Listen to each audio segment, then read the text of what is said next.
Hey guys, let's see.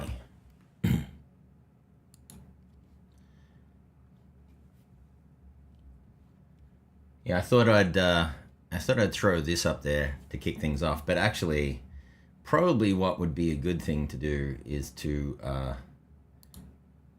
actually throw this up for a second. So today's the day that we're going to announce, or I'm going to announce the winner for the 25K giveaway. That's the InWin Prism case plus a CPU supplied by me, either a 9800X3D or a 265K. That is the most unbiased way I can do a CPU giveaway, so that if you're a fan of one or the other, you can choose. And I really don't care which one you choose. I'm happy to display either one. We're going to cover a little bit around overclocking and whether it's really worth it, given some of the content that came out from Hardware Unboxed. So we'll cover a little bit of that. I'll take a quick look at the dual X3D Ryzen CPUs. In fact, I did not add that to my directory of images, which I just remembered. So I'll pull that up while we're talking. That shouldn't take too long. And then I'll touch on some of the data that I've been generating. I'm doing a very large CPU comparison video that I kind of paused on while I went and worked on something else, and I'm coming back to. So I'll continue that testing this afternoon, but I'll show you some of a sneak peek at that. I'll do the winner giveaway later in the live stream, so I'll do that towards the end. So with that, let me go back here, and I'll try my best to keep up with chat. I opened today's live stream up to everyone, so there's going to be more people in the chat. It's going to be harder for me to keep up, so I'll do my best. But it should be fun. So hopefully you've entered. You can't enter the competition now because I've already put everything in a spreadsheet so that I can determine how many numbers to run in the random number generator. But yeah, so that'll be fun. So it's good to see everyone here. So we have Jesus, Tony. Hey guys. Let's see. What else we got? We got Scott. Good to see you, buddy. Let's see, Cody. It's good to see you. The usual folks. I'm happy to obviously have you all here and engaged in the chat. And Raidenovich, we can talk about some of the questions that you have later in the deck, but later in the live stream. But you asked about coil wine. This is something that came up, and I was talking about it inside our Skool community. A new version of OCCT was released, version 15, which adds a coil wine detection algorithm to it. And it's a pretty interesting, I'd say, an innovative way to do that. So if you are experiencing coil wine, anyone can experience coil wine on any GPU. So and some people are more sensitive to coil wine than others. For example, I've only really experienced annoying coil wine on one GPU that I can remember.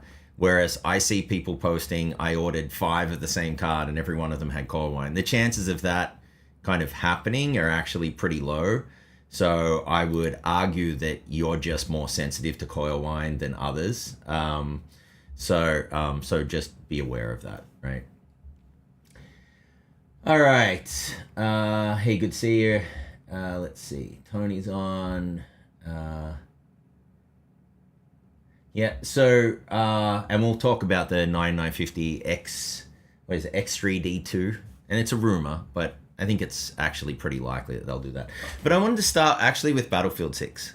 And so I typically don't benchmark games that don't have a built-in benchmark, but I have been talking with some of the folks within the Skool community, and it looks like I will be able to benchmark this in a consistent way. So I'm going to explore that later this week. I am adding Marvel Rivals to my benchmark suite because they just added a built-in benchmark, so that'll be fun. It's actually way more enjoyable for me to add new games because I get sick and tired of running the same benchmarks over and over again, but I have very specific criteria for adding a benchmark. So if you do know one that has built-in benchmark, or there's a way to record data consistently, because every resolution and graphic settings that I run, I test at least 5 times, and then I take the top 3 and then I average them. So I run them over and over again. There's a lot of variability in the benchmarks. It's not very helpful. So anyway, but the reason I put this up is because I was really pleased to see this. You know, you see a lot of people, you know, this has happened for 20 years that the PC is dead.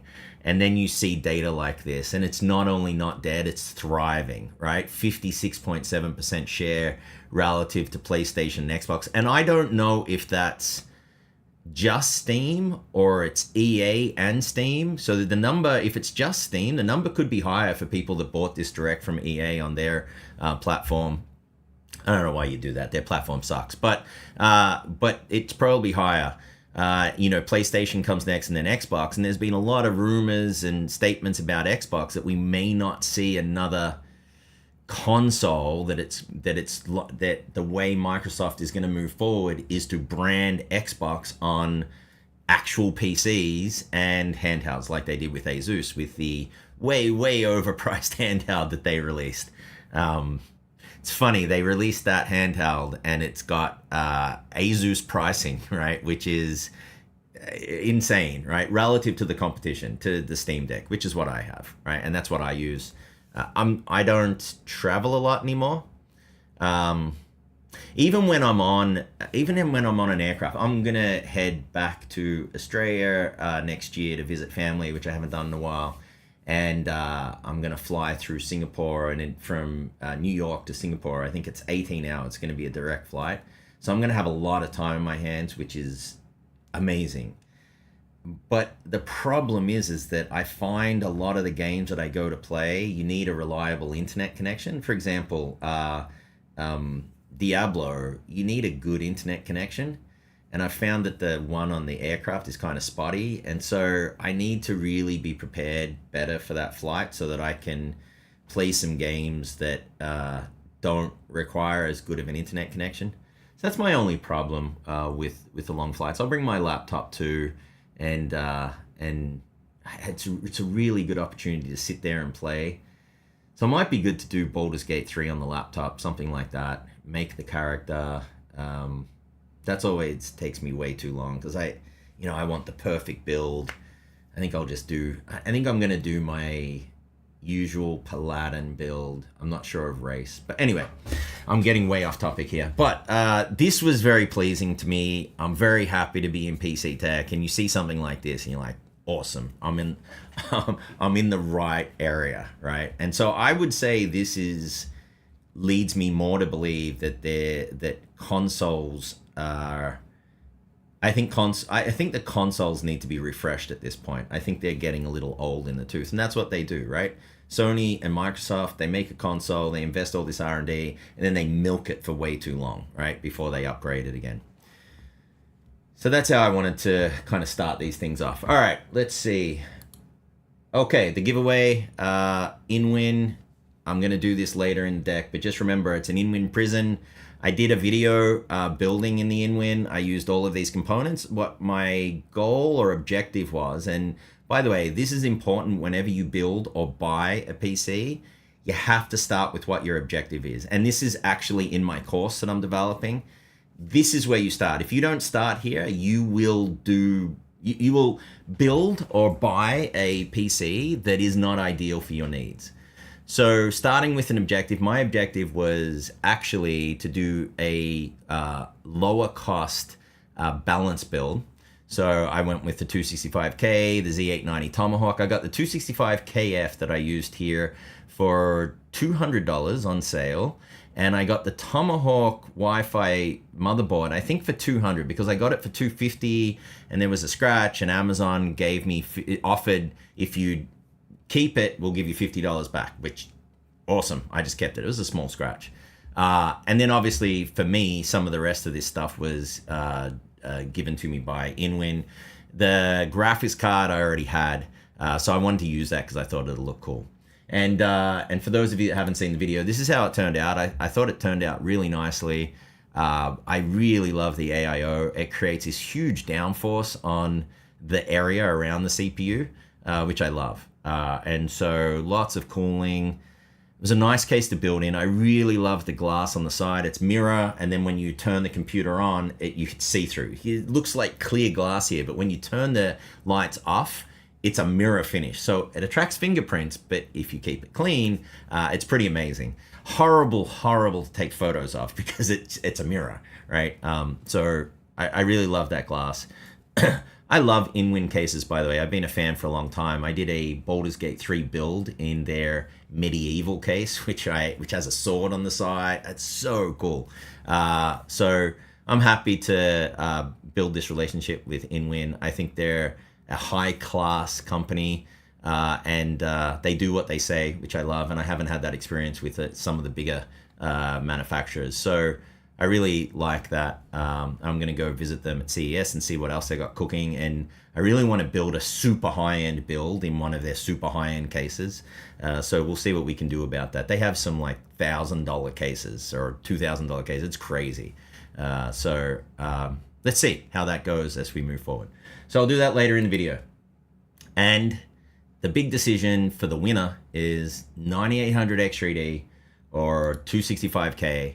For those of you that aren't familiar with my channel and have just seen stock data or benchmarks for these chips, you might think, why would anyone choose a 265K? And I would tell you, check out my videos if you're playing at 4K and you're playing at 4K ultra settings, this is probably going to be a better CPU for you, right? And because then you'll also get the advantages of the productivity gains as well, because it destroys a 9800X3D in productivity. If you're playing first-person shooters at lower resolutions, the 9800X3D is what I would choose. So, but I'm not going to make this choice. You are. It's going to be fun. I'm very curious to see what the winner selects. It's going to be very cool. All right, let's start with my buddies here. Hardware Unboxed. So, and then I'll go through some of the questions in a minute. So Hardware Unboxed a week or so ago. First of all, I didn't know that they have a Hardware Unboxed. They have a separate channel for podcasts. They have a Hardware Unboxed podcast. I'm sorry, I just drew a blank for a minute, but they have a Hardware Unboxed podcast, and I didn't know about it. I was obviously aware of their channel, and I've seen it many times. And their last podcast, this was their thumbnail, went for an hour and 20 minutes, CPU tuning grifters. And then in their title, they had something about grifting and that tuning is that. But they discussed overclocking, and they discussed a lot of things. And it was really a discussion about the pushback that Steve got around his Battlefield 6 CPU data. And honestly, I didn't watch the video, so I didn't know there was any drama. But I'm not surprised, because Steve doesn't know how to test CPUs. And I say that I'm not being sarcastic. I will show you the data in a moment that he really does not know how to test CPUs properly. So bear with me. I'm going to back that up with data. It's not just a statement, right? And so that's what it was about. And there was a lot of things in there. And in fact, my next video will address a lot of the claims that they've talked about. And the reason that I decided to make a video was because of this. Joker OH3LB, and if you watched the podcast that I did with Doofus a few days ago, I talked a little about this. but I'll bring it up here because I think it's important. Joker asked this question. Blackbird PC Tech got the Ryzen 7 9700X, which I'm sure many of you have seen, to perform like a 7800 X3D. I'm surprised you're not talking about that. And Steve, I'm pretty sure it was Steve, replied, has anyone reputable shown this? They haven't, because it's not possible. So the first part is attacking my credibility. The second part is a blatant lie, but because I did show it, and it is possible. So, you know, hey, you attack my credibility and you share misinformation. Yeah, I'm not thrilled about that. And I wouldn't have seen this had it not been for Hits, who's a follower on X. I only recently started using X, or Twitter, whatever you want to call it. But this person decided to post this, and I saw that on my X feed. And so said, this is really funny. Another example that Hub doesn't have a clue about memory tuning and overclocking modern CPUs, but of course he's always first to market. So when I saw this, I saw it and I said, Hardware Unboxed podcast. So that's when I looked it up. I watched the video. I saw the comment. I replied to the comment. I think that they shadow banned me because I replied. There were a bunch of other comments on there, not just one. And I replied to a couple of the other comments.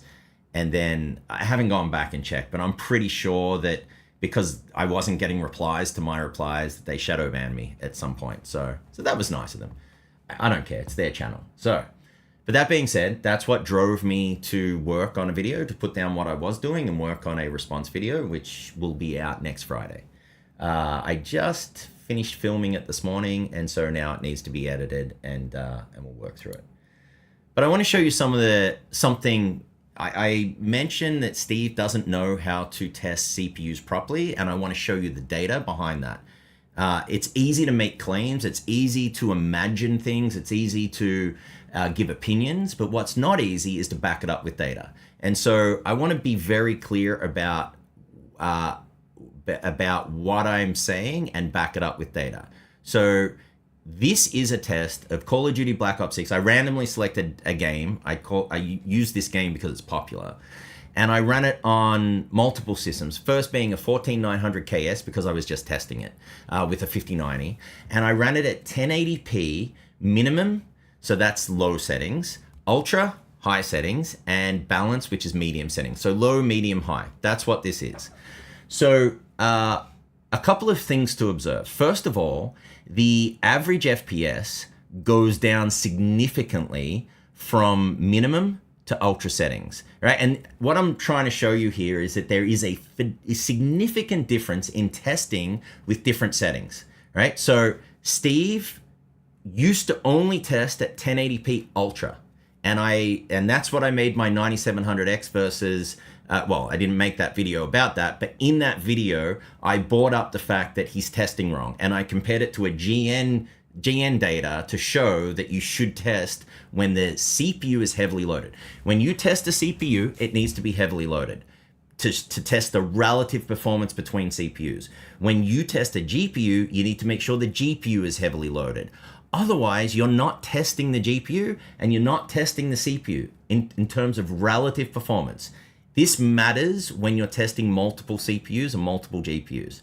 If you want to see how it will perform at your settings, that's a very different discussion. So just bear that in mind. So you can see at 1080p minimum, you're going from 362 down to 255 at 1080p Ultra. But here's the key. At 1080p Ultra, you see this time in GPU load limit. This is data from CapFrameX, right? This time in GPU load limit is 100%. That means that it is GPU bound 100% of the time in the benchmark. So this will not show the relative performance between CPUs, right? In the minimum or low settings, the time in GPU load limit is 0%. That means that it was CPU bound the entire time. Good, that's what you want for CPUs. If you were testing GPUs, you would test at Ultra. But here's the interesting thing.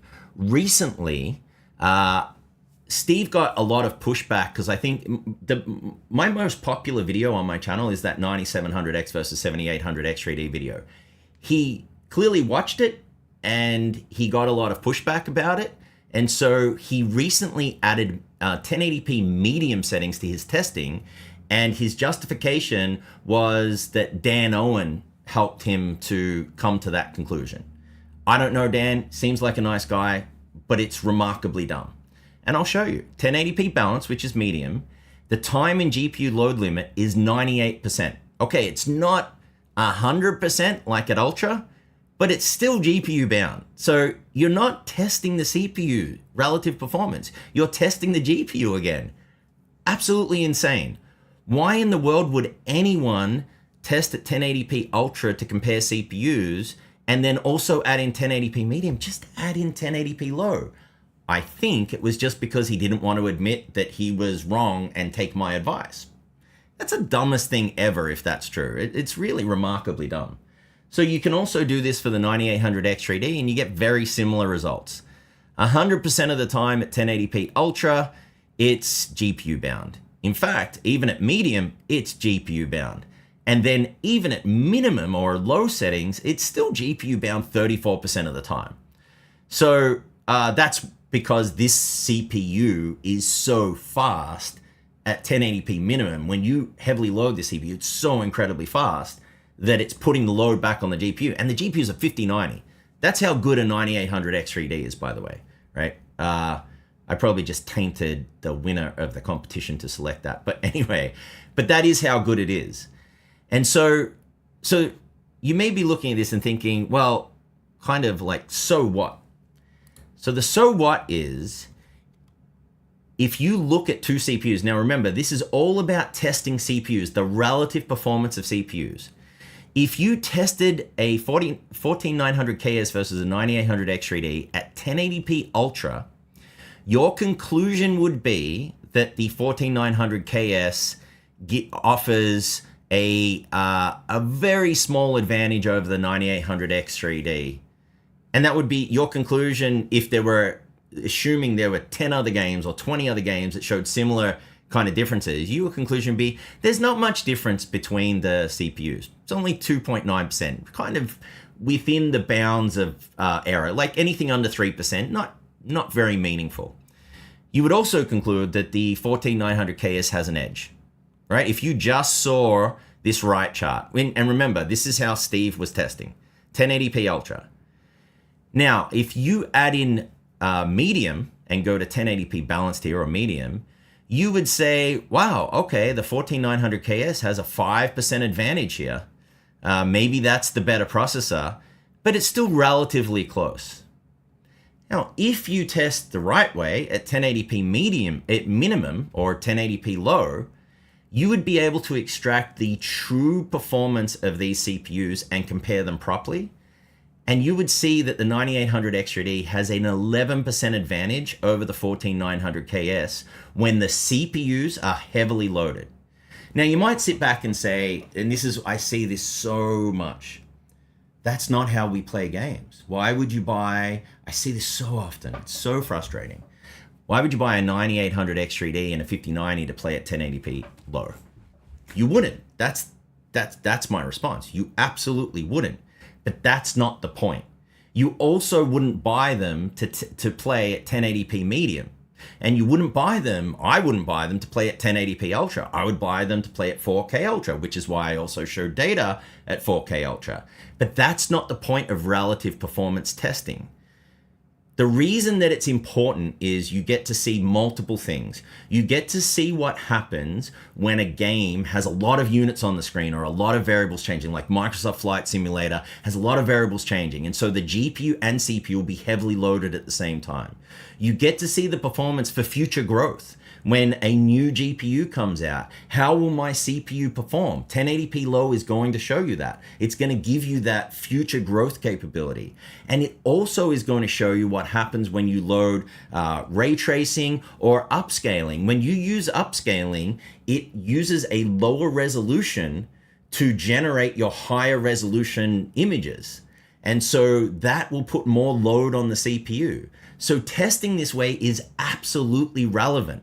Right? So when you look at this data, you've got to extract yourself away from the absolute magnitude of the FPS doesn't match what I play at. That's okay. What you want to see is how much better is one CPU than another CPU. That is important information because it allows you to buy the right CPU for your situation. By the way, both of these, CPUs were tuned and optimized, right? So just bear that in mind. But this is why testing at 1080p Ultra and then adding 1080p Medium makes absolutely zero sense. And so you can't trust the CPU benchmarks from Hardware Unboxed. That's the conclusion from this. It makes no sense. And that can anger people. Okay. I mean, there's nothing I can do about it. I tried to give the guy some feedback before I did the 9700X versus 7800 X3D video. And his response now is that video, the data is wrong. So enjoy this data if that data is wrong. And I'm pretty sure that he will resist adding 1080p low. And then suddenly at some point in the future, he's going to add 1080p low testing and he's going to say that it's from some other YouTuber. He will never give me credit for that. He will claim, and I'll make this prediction, and I'm pretty sure I'm going to be right, that Dan Owen or someone else that he's not threatened by gave him this advice. Watch what happens. That's my prediction. And I hope that Steve sees this because I want to see what he actually does to this. So that's that. Let me catch up. I'm going to catch up from the bottom back, so I can go a little longer today. My wife has an event, and I think she took our daughter with her to that. And in fact, actually, tomorrow is my wife's book launch in New York City. So we're going to be at the NASDAQ doing some fun stuff. So she wrote the cryptocurrency investing guide for dummies. So she wrote that a while back. And her new book is Triple Compounding for Dummies. It's part of the Dummy series. So she's going to be up on the NASDAQ big screen in Times Square. So it'll be really cool. So I'm heading to that tomorrow. If you're interested, you can check out her book on Amazon. The launch is tomorrow. I think you can get the ebook now, but the actual book won't ship until tomorrow. So anyway, all right, let's see. Yeah, I think Cody make that comment. It is important when you have these discussions to use data. It's very important to use data because everyone has an opinion, and this isn't an opinion. This is data. I could have shown this in 10 games. I randomly selected Black Ops 6, but I could have, it makes sense when you use ultra settings that all of a sudden you're going to have more detail. For example, ultra settings in Total War Warhammer 3 adds a ton of units on screen. It's, so this makes sense, right? Like, it's really, I don't understand. I mean, conceptually it makes sense and the data backs it up. So that's all I can do is show the data to back it up, right? It's not an argument about a perspective on something. It's not an argument about a thought or an opinion. My opinion kind of doesn't matter. The data is what's important. And that's what I try and do on this channel is I try and be very data driven. I said that to Jufus a few days ago. That's why, for example, on the X3D AM dip, I need to see data to prove to me that that's a real real thing. And that's why my GQI Gaming Quality Index, the reason I created that is because I want to see, I want to be able to capture the quality of gameplay. And that's why I spoke with Jufus about it on Thursday's podcast, because I wanted him to try it out to see if it does capture that. And then if it does, then you've got actual data behind it, right? It wasn't the intent of me creating the GQI. I really just wanted to capture gaming quality, but I think it would be interesting if it did capture that. So anyway, okay. So Pierce, you said you can't fake data. Well, you can, but yeah. So you absolutely can fake data, but I mean, I guess I could have made these charts. it's a lot of work. It's much easier to just cut them out of CapFrame X. Now, if I grab the actual chart and I uncrop, you'll see the full CapFrame X run, right? But so that's the other thing. You can actually replicate this yourself. If you've got a 9800 X3D or 14900 KS, go into Call of Duty Black Ops 6, choose 1080p minimum, run the benchmark. Choose 1080p balanced, run the benchmark. Choose 1080p ultra, run the benchmark. You should get close to what I've gotten. And particularly if you use my overclock. So I'll show the overclock in my next video, because I always show my overclock data in the next in the videos. But for the 9800 X3D, it wasn't anything super special. I used PBO, I used motherboard, I used 2x scaler, I used plus 200 on the boost clock, and I used, well, I've got a golden sample chip here. I used negative 35 on the undervolt. Now, I wouldn't recommend that for everyone. This is truly a golden sample. I've got multiple 9800 X3D chips, and this is the only one that can go 230 or beyond. It's crazy good. And then for the 14900 KS, oh wow, I unleashed it in the BIOS, which is something I potentially wouldn't recommend people do. I did that because I wanted to give it its best foot forward. I ran this on an Apex Encore. I was able to run 8200, DDR5 8200 fully stable. I had to tweak the voltage a little on the RAM.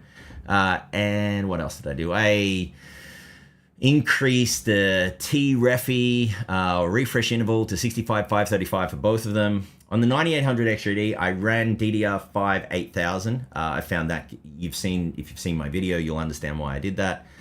So that's what I did here. It's not rocket science, right? By the way, Steve said that in the video. He actually wanted to make a point and said, well, it's not rocket science. So pretty sure he watches my content. All right, let's see.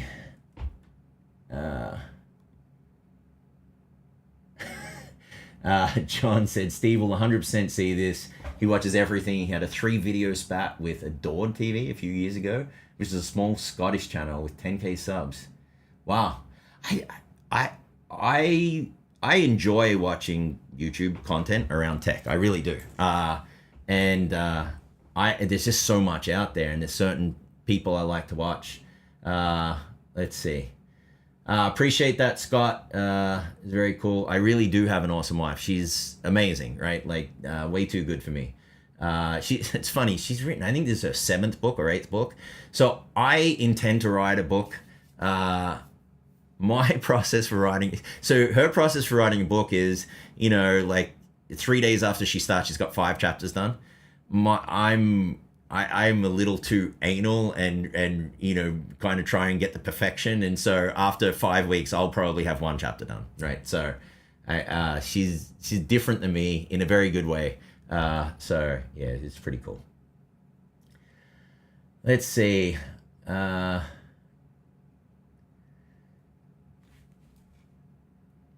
see. Trying to catch up here. That's interesting. I'm going from the bottom up, so I'm only getting the ends of conversations here, right? What happens with frame gen, Intel versus AMD? That's a really good question. And I know that, I know Jufus was looking into this. That's probably a good topic. I also want to understand what happens with GQI when you use frame gen. And I know that some of the members in Skool were already looking at that. By the way, I have some of the best members. You guys are amazing. I have some of the best subscribers and members on the planet. And some of the stuff that, particularly the community in Skool is posting, is blowing me away. So I'm going to share some of that stuff in future videos. It's really, really cool. Let's see. Do you think that gaming on dual CCD X3D will be worse than the single X3D, or will the extra cache close the gap when scheduling gaming workload on different CCDs? That's a very good question. It has to be, let's see. It has to be worse than a 9800 X3D because you still have to go through the Infinity Fabric. So if a game is using more than 8 cores or 16 threads, then it might have an advantage over the 9800 X3D if the game demands more than that, right? However, what I'm concerned about is that, and we can talk about this when we get to that, to the 9800 X3D2, I think it's called, or rumored to be called. If the game, if they stop using or shutting down the second CCD in games or parking those cores, and the game says, for example, all right, I'll use 3 cores from the first CCD and 3 cores from the second one, that has to be slower than a 9800 X3D, because you have to go through the Infinity Fabric to share information. So it can't be faster. The 9800 X3D would use the cores on the same CCD, and that is inherently faster than going through a fabric, right? Only if you need more than 8 cores or 16 threads. And so apparently Battlefield 6 loads up CPUs like there's no tomorrow. So there's likely going to be an advantage there to using the 9950X3D2. By the way, I'm definitely going to get one to test. I don't think there's going to be really any benefit over using a 9800 X3D. Of course, in professional workloads, there'll be a huge benefit. It'll be similar to the current 9950 X3D. I don't know why. I assume there's going to be $100 or $150 price premium since it's a Halo product over the 9950 X3D. I don't know why anyone would want to buy that.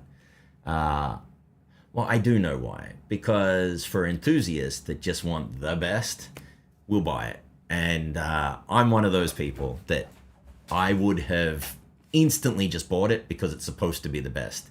The problem is it's likely not going to benefit you in games, like at all.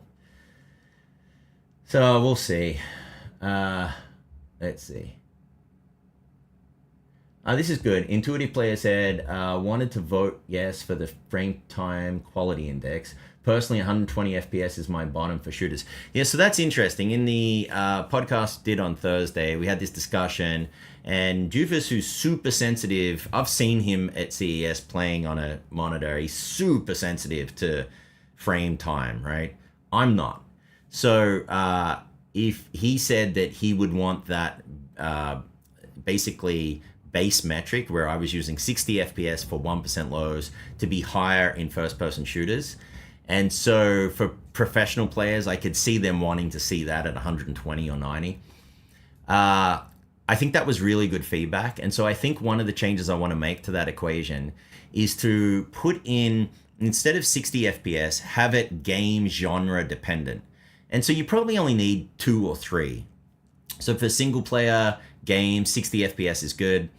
For first person shooters, maybe 91% lows is good. Similar to like a monitor, where you go in and you can dial in your monitor settings based on the genre of the game, something like that. So I'm thinking that might be a good change for the future, and that might address some of that feedback. But I think it'll be cool. All right. So Pierce is saying, I can really feel anything below 120. It's very sensitive. Above that, I can feel it, but not as much. So that's interesting, and that's really helpful feedback. So the only challenge I have is that even if you set it to 90, you can still use the GQI. It's just that instead of green being 1, your green might be 1.5. So the kind of the stoplights, right? The green, yellow, red might move around based on your personal sensitivity. The reason I want to not have that be variable is that you've got to set something so that you can compare, so that person X calculates the GQI and person Y will calculate it and get this using the same equation. I don't mind having a game genre dependent number in there, but that's what you can do. So I could even leave it at 60 and simply just change the categories of green, red, yellow based on genre. That would at least standardize the calculation, so everyone is calculating it the same way. And then you just say, okay, well, red, yellow, and green changes based on gaming genre. And it can also change based on personal sensitivity to what's on screen. So they're the kind of paths I'm considering there. So I think it'll be interesting to see. I think it will help the broader community be able to communicate more effectively about things that people have. You know, it's funny, right? People make you feel bad for saying that this game doesn't run well, and they make you personally feel bad, and that's just because two different eyes can see things differently. And so I think this will help people communicate in a standardized way beyond 1% lows and average FPS, right? So, okay, let's move on. Overclocking, we're already at 12:40, so I'll move on a little. And I'm sorry, I'm not going to be able to get to all the questions today, so just keep them coming and discuss amongst yourself, and I'll try and chime in as much as I can, right? Scott, sorry, I saw Scott's comment about I'm one of those people too, then later I regret it and realize I spent way too much money. Oh my God, did I do that a lot. The biggest one for me is I remember buying, what was it? One of the Titan cards. And if you recall, when Titan was released, when the Titan was first released, it was the first like gaming GPU above $1,000.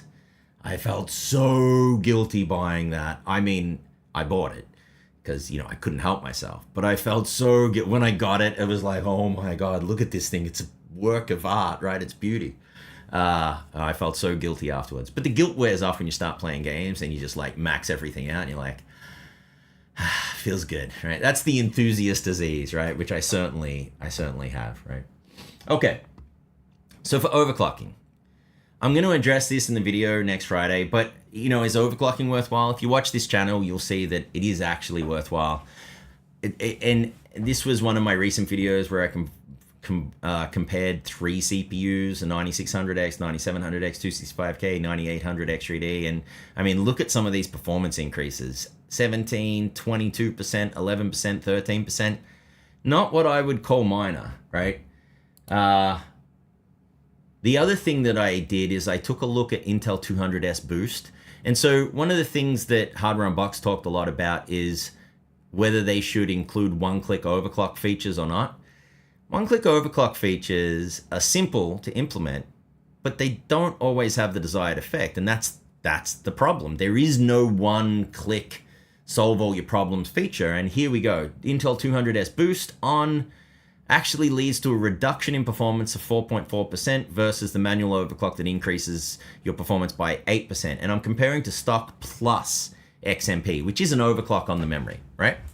So I wanted to show this. In this case, this is for a 285K. I was using DDR5 9000, which is the limit for Gear 2 on Intel platforms. So, so the stock was using 9000 too, right? So that's why there wasn't a bigger difference here.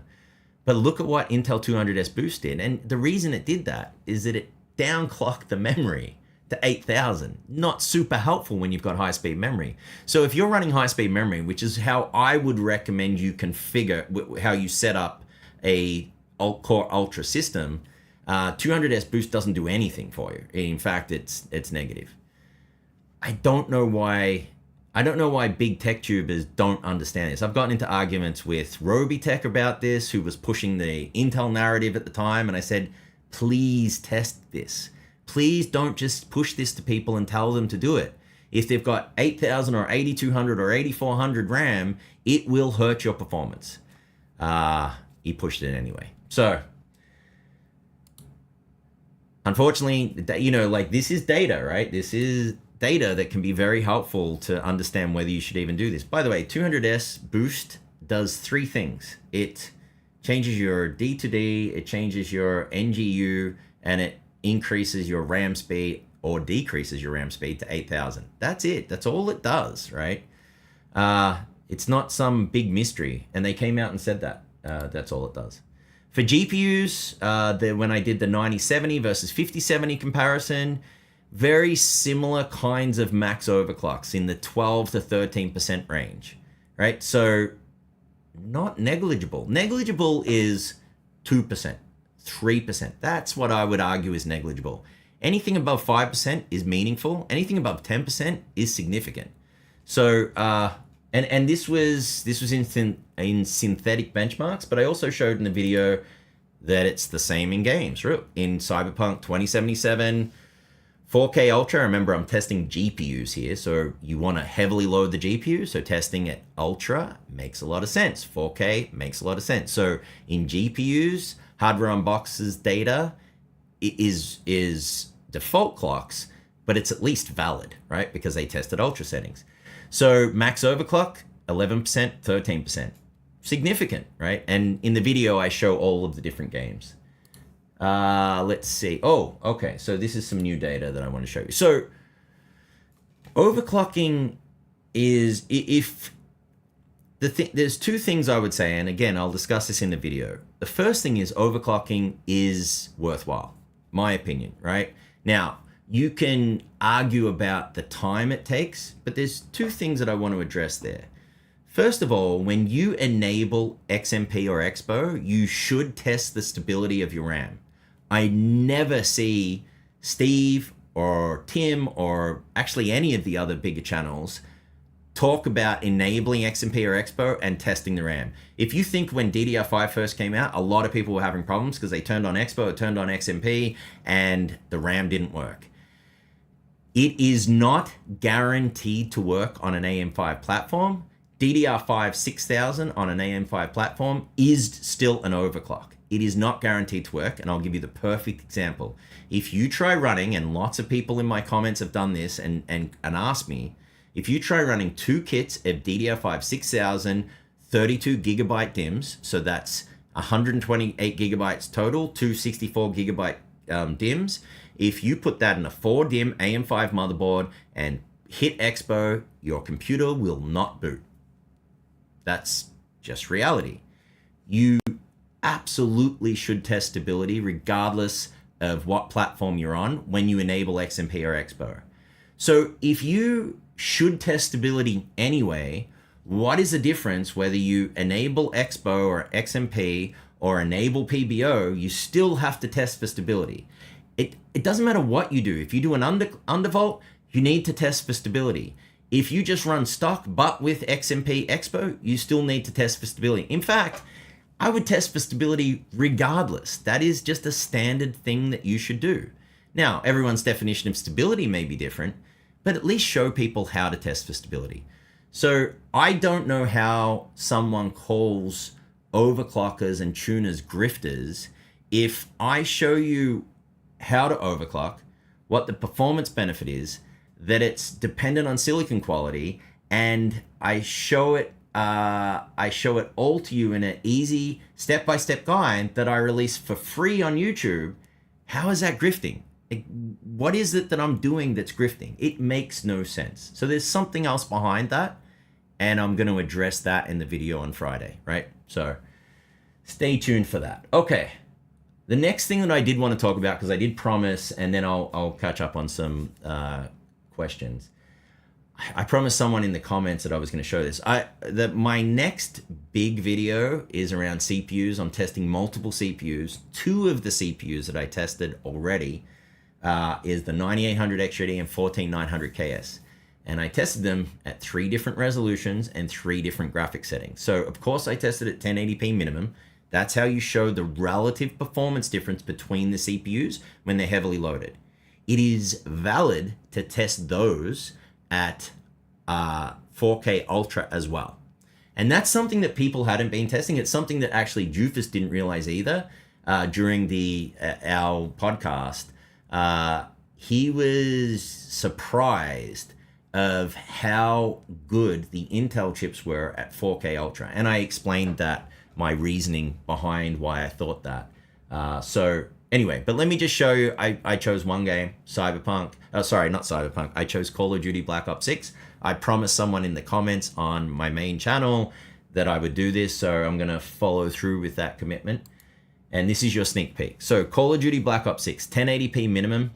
By the way, I made these charts. It doesn't have any information up here. I made these charts late last night, and so I just wanted to get them on here so that I could share it today.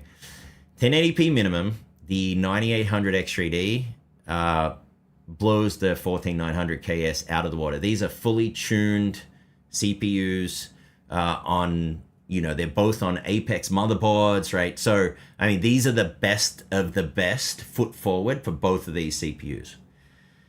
So, not unexpected to me that the 9800X3D would win here. It is a phenomenal CPU when the data that is passing through the CPU remains within the extra L3 cache from the X3D chip, can't beat it. You literally can't beat it. And the reason is that the latency of using L3 cache is significantly better than using your system RAM. Okay, so no, this shouldn't come as any surprise to anyone. Now, I don't want to talk about AM dip or other things. That it should, fundamentally, that should be captured in the 1% lows, but I'm also going to run GQI for all of these and show that. I didn't want to show it here because I just wanted to show just a sneak peek of the data. At 1440p medium, so the way I test CPUs when I do my UPFC series is I test 1080p low, I test 1440p medium, and I test 4K ultra, right? So kind of give you the matrix of the possibilities. So this is 1440p medium or balanced settings for Call of Duty Black Ops 6. And you see that because now remember, it's getting more GPU bound as we step up. So it's getting much closer together.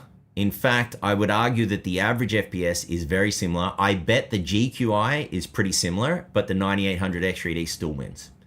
Again, not overly surprising because I'm pretty sure that this is more of a balanced load. Remember before when I showed you 1080p medium, I was looking at something a little different. This is 1440p medium, and so it should be heavily GPU loaded here for the benchmark. And so in that case, the 14900KS is starting to catch up, which you'd expect. As you go up to 4K Ultra, most CPUs will kind of compress down to a narrower band, right? All right.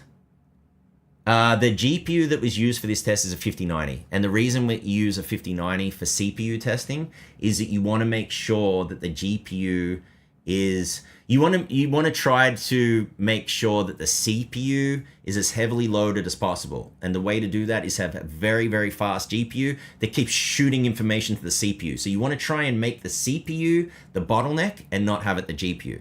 But clearly when I'm testing here, I am intentionally seeing what happens from the CPU to see if there's any difference in CPU performance when it is fully GPU bound, which is the next situation. And so at 4K Ultra here, you still have a significant advantage to the 9800X3D over the 14900KS. Now, I need to check this. This is raw. I'm not 100% sure that this data is correct because I haven't gone through my process. After I run all the benchmarks, I go look at the charts and I see if anything sticks out. This sticks out a little bit to me, so it's something I want to investigate a little more. Little things like having Asus Armory crate on and having the RGB set to rainbow versus static color can actually impact your results. So that's something I want to make sure that I didn't have. I want to go back, and typically this is why it takes me so long to test, because I go back and I'm like, all right, is this right? If anything looks weird, I go back and test, is this right? I'm very curious to see how the 285K will do here, and I'm very curious to see how a different AMD processor will do here. So I'll leave it at that. So I just wanted to give you that sneak peek. Let me take a look here at some questions, and then we're going to do the drawing of the competition, which I think will be awesome. Yep, Tony, the 14900KS versus 285K at 4K. I can't wait to see that, right? I can't wait to see. And by the way, I'm doing obviously way more benchmarks than just Call of Duty Black Ops 6. So I'm looking forward to seeing the average. This is a lot of data to test. So, and I've been wanting to see this information for a while. So this is going to be the ultimate showdown between Intel and AMD. I'm really curious, right? I got a question from Flaus. When gaming with the 9800X3D, what PBO settings do you run? So take a look at my AM5 step-by-step guide video. I forget exactly what it's called. Let me have a look. You need to dial this in for your 9800X3D. Remember, it is silicon dependent, so even though I may have run -30 curve offset all cores for the undervolt, you might not be able to run that. So you really do have to go in and check for yourself. The video is called what are the best settings for an AMD, I'll put it here, I'll put it in the chat. This is the video. Go in, and this is a step-by-step guide when you look that up, and that'll help you determine what your optimum settings are. But for me, to answer your question, I think I said this earlier, I ran a 2x scaler, I ran motherboard for the power, I ran for this CPU, which is golden sample, -35, undervolt curve offset all core. I ran a plus 200 on the boost clock. And then I ran DDR5 8000. I tightened the primary, the CL, down one bin.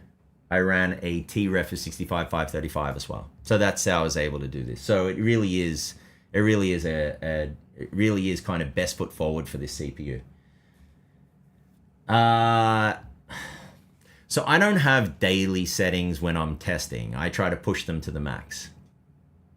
When I push CPUs, I don't recommend settings that adjust for benchmarking. So I'll give you an example, scaler. A lot of people will recommend very high scalers. Do not do that. When your scaler is high, it basically, if you've got X2, which is what I was running here, you're doubling the amount of time it spends in boost. If you have X10, you're multiplying that by 10. So if you're damaging, if you want to risk damaging your CPU, run a really high scaler. I don't recommend that. So yes, these are things that I run daily. I'm currently using for this CPU that I'm using for this live stream, a 9950X, and I optimize and tweak it in the BIOS like I would on the benchmarks. And so I want to extract max performance from it. On the GPU, I have a 5090 in here. I recently installed that. I am not overclocking the GPU because I completely forgot to do it. That's the honest truth. I just realized I'm not overclocking it, which is because I switched it out late one night about a week ago, and I was overclocking the 4090 and I'm not overclocking this, so I need to do that. Actually, that might make for a good live stream. Oh, no, it wouldn't, because if I crash it, it's going to crash the live stream because I'm using it. All right, we won't do that on the live stream. That's a dumb idea, but I will overclock this, and I'll put what I accomplished in Skool. That's probably the best place for it. But yeah, I haven't done that yet. But yeah, I overclock all of my systems, my daily drivers.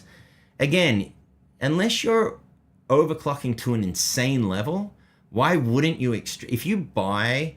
I'll give you an example. If you buy a 5090 Astral, that card is so over-designed, why wouldn't you overclock it? Why wouldn't you tune it? I mean, even if you look at my NVIDIA GPU overclocking and undervolting guide, even if you don't want to push it, if you look in that video, I show you how to kind of create a balance setup. You get better performance in stock and you're running it cooler with less power. Tell me one person that wouldn't want to do that. What is the downside? You're going to get better technical. You're going to get better life. You're going to run cooler. You're going to use less power and pay less electricity, and you get better performance. Why wouldn't anyone do that? And this is the kind of misinformation about tuning.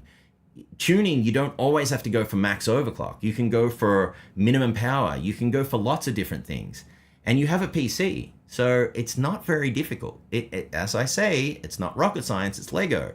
Once you learn how to do it, I mean, it's so easy. When I sit down to overclock or tune for benchmarks, a test setup that I've got, I don't commit to stability testing.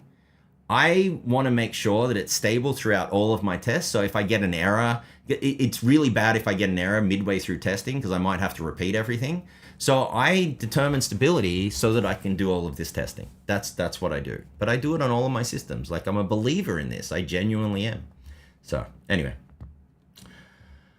Okay. All right, good stuff. Yeah, and thanks, Tony. Yeah, Skool is great. We've got a pretty phenomenal community. We're going to be doing a giveaway there, so if you're interested in a 4K 240 hertz QD OLED monitor from Alienware, which is a phenomenal monitor, I have it sitting here next to me. I have it the box ready to go. We're going to be doing a drawing in early November on that. So if it's only for people in school, and it's not a huge group yet. So, and I'm also keeping the prices low for the first probably 30 or so people, and then I'll be increasing those because it'll take more of my time. So if you're interested, you check out Skool and you might want to join. All right, so let's get to the next part here. So to celebrate hitting 25,000 subscribers, and to say kind of a thank you and to give back, I really wanted to do this. Let's see, I need to quickly, because I was running late and I didn't prep this. What is random number generator? All right, I am going to hide my, I'm going to show you this on screen because I want to do it live so that you see that I do it legit. I'm going to hide my bookmarks bar and I'm going to share. So give me one moment. I'm going to properties. There we go. All right. Yeah, all right. Okay, so this is the random number generator. Now I need to go in. The maximum, let's see, I got everything written down here to make life easy, is 19. And by the way, I saw that multiple people submitted their names multiple times, so obviously I removed those. So the number is 19,436. That's what I calculated. I have a big spreadsheet, and we'll start at 1, go to 19,436, and we're going to, okay, can everyone see that? Yep. All right. I need a drum roll. All right. Drum roll, please. Let's see. You ready? 1, 2, 3, generate. 13,000, of course, that had to be difficult. 13,632. All right, let me write this down before I look it up on the spreadsheet, which I'm not going to show you because it has people's personal information in there, and I'm not sure that people will be happy with sharing that. All right, 13,632. Let me close this down, and I am going to share this screen. Okay, now let me open up this on this screen, and let's see, 13. Okay, 13, let's see, 13,632. All right, here. Sorry, give me a moment, just because there's so many here, I just want to scroll. All right, the winner is, all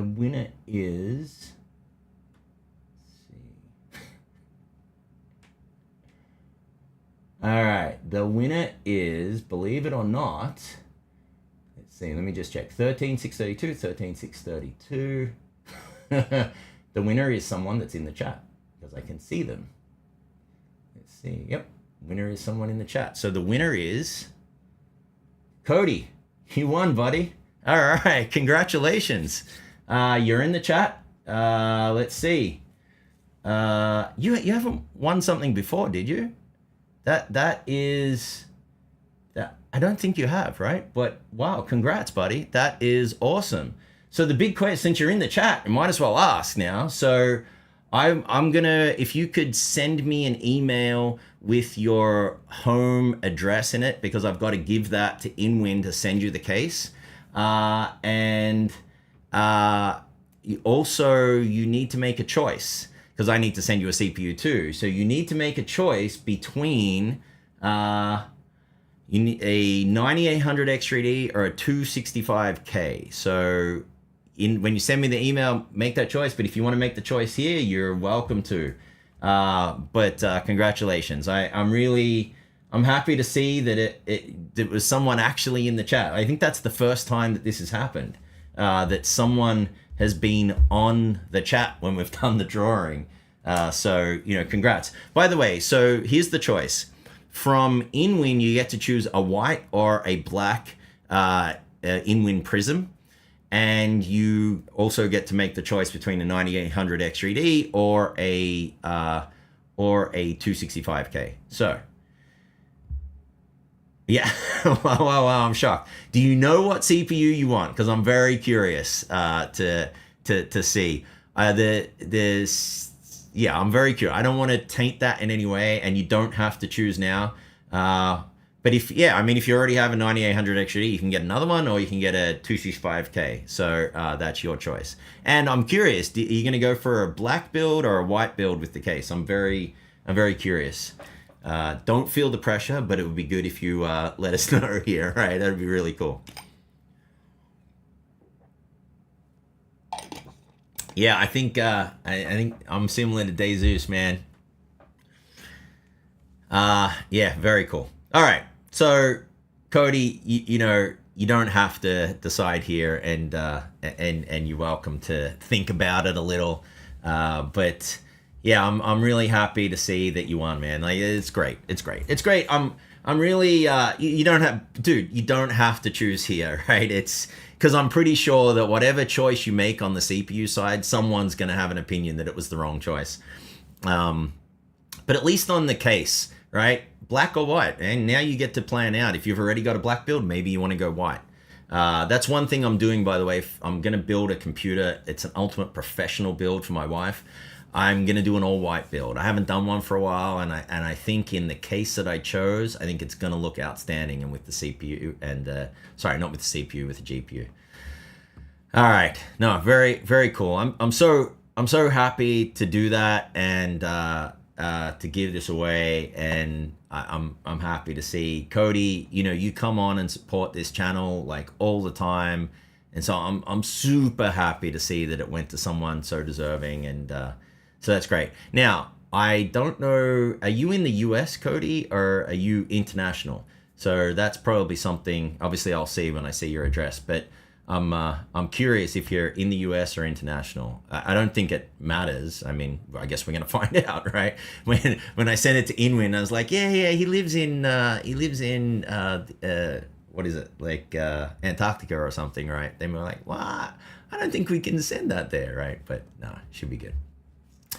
Okay, so let me see on some of the questions. It's 107, so I got some North Carolina. All right, so that's not bad. Should be very easy. In fact, on the CPU side, I'll send it. I was going to take it out of the box and send it to you just because it'll be cheaper. But if you're in North Carolina, I can just send it to you in the box. It's not a problem. Cool. Oh, wow. So Pierce said, I currently have an InWin Doobly Gold case. So what's funny is I have one of their silver ones. I love that case. I haven't built in it yet, but I really want to build in it because it just looks so professional. It looks so amazingly good. I really do genuinely love all of the InWin builds. I think that they do a phenomenal job. I'm looking forward to seeing what they come out with at CES. Oh, one thing I didn't really talk about too much was the 9950 X3D2, and the question that came up I think was a really good question, and there's two chips that are rumored, right? There's a 9950 X3D2, which means that it's going to have dual X3D chips on it, and it's not going to be an issue with cooling because of the way that this is the second generation of how they arrange the L3 cache, so that's not going to be an issue, and it's overclockable. So I don't think that'll be an issue. And then they're also coming out with a 9800 X3D or 9850 X3D, which is really just going to have some boosted clocks.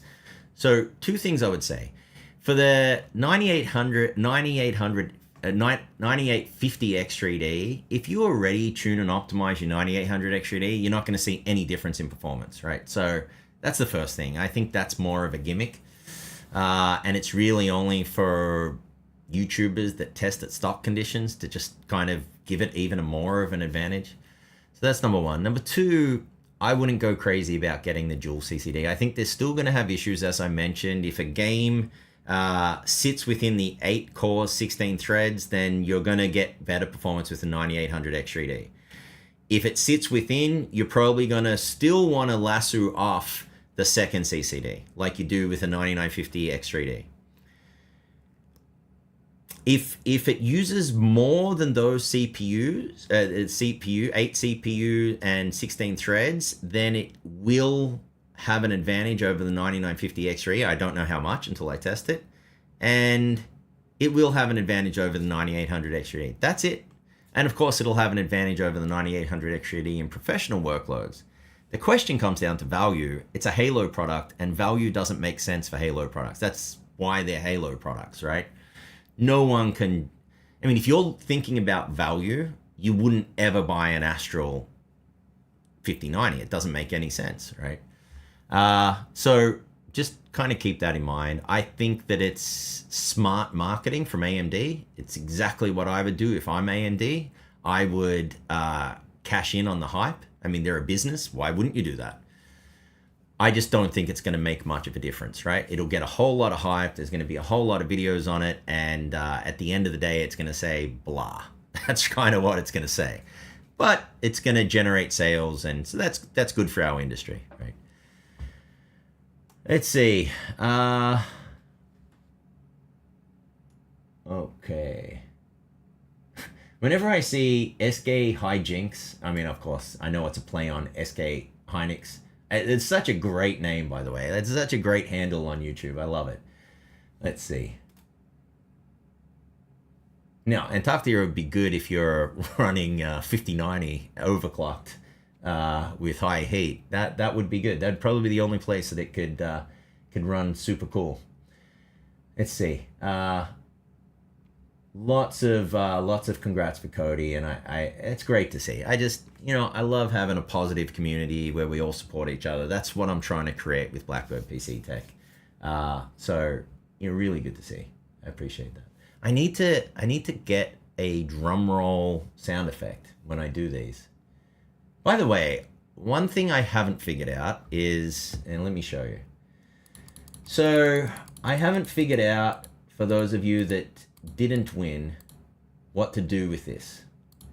So I've taken the GPU out. I do have other GPUs I can put in, but that's my only 5070 Ti. So I'm going to put a GPU in. I don't know what to do with this. I'm happy to give it away, but I would have to ship it. And shipping a case like this is very expensive, right? So that's why it's great that InWin jumped in and said they're going to ship a case, but with components in it, it's very expensive. So I would potentially ship the GPU separately. So I don't know whether to do, I don't know what to do with this. I might do a giveaway on Skool. I don't know. When I do a giveaway on YouTube, there's certain restrictions. So, and so I have to abide by those, which I did with this competition. In Skool, I can do kind of whatever I want. I'm not sure what to do here because it's a hassle and it's going to be really hard to ship this internationally.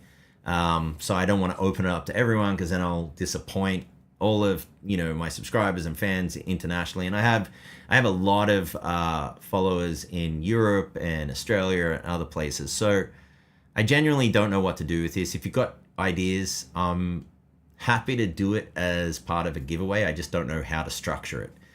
So it's a beautiful build and I don't want it just sitting there in the box. I'm not using it. I'm not really connected with any local places where I can sell it. And I really don't want people coming to my house. I mean, I could sell it and like meet someone in a Best Buy parking lot. That's kind of weird and strange and I'll probably get mugged. I don't know. So I'm not sure what to do with this yet. So if you have ideas, let me know.